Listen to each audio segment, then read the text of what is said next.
இப்ப முதல்ல மனிதன் எப்ப எங்க தோணுனா, குறிஞ்சி, முல்லை, மருதம், நெய்தல், பாலை இப்படி எப்படி மக்கள் வாழ்ந்தாங்க, இதுல எப்படி சாதி உருவானது அப்படின்றத கண்டிப்பா நம்ம தெரிஞ்சுக்கணும்.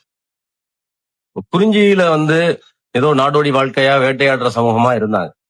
அதுக்கு அடுத்து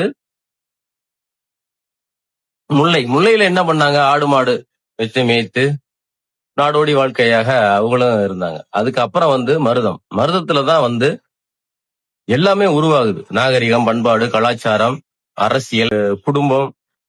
இது எதுல உருவாகுதுன்னா அனைத்துமே உணவு சார்ந்த விஷயங்களை எப்படி உற்பத்தி பண்ண முடியும் அப்படின்றத ஒரு அறிவியல் சார்ந்த கண்டுபிடிப்பாக கண்டுபிடித்து, நெல்லை கண்டுபிடித்து அதை உண்டா மனிதர்கள் நீடோடி உணவு பஞ்சம் இல்லாம வாழலாம். மிகப்பெரிய ஒரு அறிவோட நெல்லை கண்டுபிடிச்சு மக்களுக்கு இது உணவை உற்பத்தி பண்ண முடியும் அப்படின்றத எங்க உருவானதுன்னா மருதத்துலதான். அதுலதான் அரசு,